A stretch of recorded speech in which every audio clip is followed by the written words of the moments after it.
guys, ketemu lagi sama gue di channel Boneng dan Jamila. Gue Boneng. Di sini gue akan ngebahas tentang sejarah Gunung Lawu, legenda Brawijaya 5, dan kisah horor pendakian Gunung Lawu, guys. Nah guys, Gunung Lawu menjadi salah satu gunung Jawa yang sering menjadi lokasi kegiatan pendakian. Walaupun begitu, cukup banyak mistis yang menyelimuti gunung setinggi 3.265 meter ini. Sejarah Gunung Lawu pun kerap dikaitkan tentang Prabu Brawijaya V, raja terakhir kerajaan Majapahit, guys.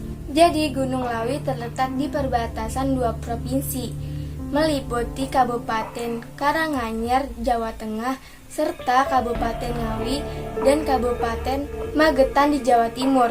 Lawu menempati posisi ke-76 gunung tertinggi di dunia. Gunung ini mempunyai 3 puncak, yaitu Hargodalem, Hargodumiling, dan yang terakhir yang paling tinggi itu Hargodumilah. Guys, kalian tahu gak sih sebenarnya Gunung Lawu ini termasuk gunung api? Bahkan Stephen Berkshire dalam buku bertajuk Indonesia 2003 menyebut bahwa Lawu merupakan salah satu gunung vulkano terbesar di Jawa. Tapi gunung ini sudah lama beristirahat, alias tidak aktif lagi untuk sementara. Gunung Lawu terakhir erupsi pada tanggal 28 November 1885. Selain sebagai lokasi pendakian, Gunung Lawu terbilang populer karena terdapat banyak destinasi wisata di sekitarnya, kayak Tawangmangun, Cemoro Sewu, Telaga Sarangan, Candi Suku, Candi Ceto, Astana Giribangun, Kebun Teh Jamus, berbagai air terjun, dan masih banyak lagi. Oke guys, langsung aja ke sejarah dan legenda Gunung Lawu. Jadi sejarah Gunung Lawu kerap dikaitkan dengan legenda menyelubungi masa lalu gunung ini. Keberadaan Candi Sukuh dan Candi Ceto seolah menandakan bahwa Gunung Lawu terhubung dengan kerajaan Majapahit, terutama di masa menjelang keruntuhannya, yakni pada abad ke-15 Masehi, guys. Puncak Lawu disebut-sebut menjadi tempat bersemayamnya Prabu Brawijaya V 1468 sampai 1478, raja terakhir Majapahit.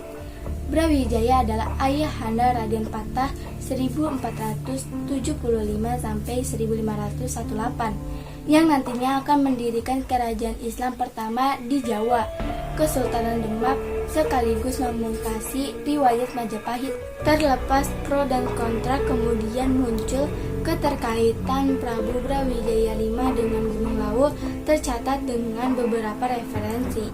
Salah satu nukel dari Ensiklopedia Adat Istiadat Budaya Jawa 2007 karya Purwadi. Disebutkan saat itu Majapahit harus menghadapi peperangan dengan Kerajaan Keling atau Kediri yang dipimpin oleh Raja Girindra Wardana pada tahun 1478. Lantaran terdesak, Brawijaya V menyingkir ke Gunung Lawu dan menghabiskan sisa hidupnya sebagai pertapa.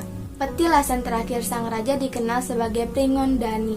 Ada juga yang menyebut alasan Brawijaya V menyepi ke Gunung Lawu adalah karena ia mempunyai firasat bahwa Majapahit diambang keruntuhan dan sulit untuk diselamatkan.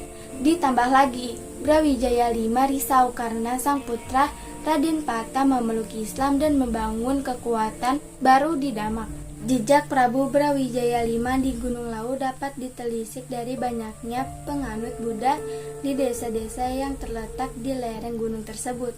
Ong Hok Ham lewat buku Medium dalam Kumulut Sejarah 2018 menuliskan, Raden Patah pernah mengutuskan adiknya yang bernama Raden Alkali untuk mengislamkan warga di lereng timur Gunung Lawu, guys. Nah guys, jadi gue punya kisah horor pendaki Gunung Lawu, penampakan hantu bermuka rata, guys. Jadi seperti hal yang kita rasakan, pendaki asal Jakarta bernama Faiz memiliki pengalaman menyeramkan ketika mendaki Gunung Lawu bersama 5 orang temannya pada tahun 2019 lalu, guys. Dalam video berdurasi 43 menit di channel YouTube seseorang, Faiz mengaku bahwa sudah merasakan keganjalan sejak awal ia memulai pendakian Gunung Lawu. Ditambah lagi cuaca saat itu kurang mendukung, guys, sehingga membuat gunung tersebut lebih sepi dari biasanya oleh para pendaki lainnya. Nah guys, pembahasannya mulai dari Faiz merasakan keberatan saat membawa tas ransel gunungnya. Ia juga menyadari perbedaan drastis bobot tasnya sehingga membuatnya berkeringat banyak. Sampai temannya bilang ke dia kayak habis mandi keringat. Ya diakui itu. Terus tiba-tiba Mas dia ngomong kalau tadi ada yang duduk di atas tasnya ngadep ke belakang guys. Terus Faiz gak ngerasa ada hewan di situ. Ternyata Mas Dias ngasih tahu yang duduk tadi. Orangnya setinggi dengkul kaki Faiz. Terus kata Faiz, oh ya udah gue nggak mau tahu, karena harus buang pikiran jauh-jauh yang seperti itu guys. Sekitar siang menjelang zuhur, di pertengah perjalanan Faiz dan teman-temannya menemukan segepok uang yang masih bersih tergeletak begitu saja di tanah guys. Uangnya cukup banyak guys, ada 2.000 sampai 20.000 segepok berjejer rapi di tengah jalan. Teman Faiz bernama Lana mau ambil, tapi Mas Dias menyuruh Lana untuk uangnya dibalikin lagi ke posisi semula, karena kita nggak boleh ambil yang bukan hak kita guys. Setelah mereka meninggalkan uang tadi dan melanjutkan perjalanan, mereka memutuskan untuk beristirahat sebentar dari panasnya terik matahari di pos 3. Tiba-tiba anehnya tanpa pertanda apapun, hujan deras turun begitu aja. Bivak dengan cepatnya didirikan oleh Faiz dan dibantu oleh temannya di dekat pohon besar yang rindang. Namun siapa sangka Faiz melihat penampakan tak kasat mata yang memiliki rambut panjang, wajahnya rata dan baju berwarna putih guys. Bivak itu sendiri adalah tempat berlindung sementara dari aneka gangguan cuaca, binatang buas atau angin besar.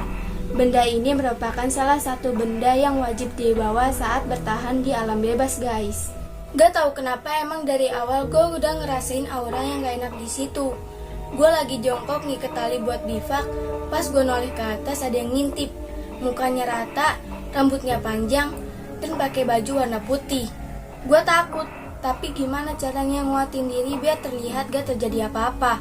Walaupun pas balik dari situ badan gue menggigil hebat. Mungkin apa gue belum permisi, atau memang sosok ini gak terima kedatangan kita. Pokoknya gue maksa teman-teman harus pergi dari sini dan lanjutin perjalanan. Pungkas Faiz.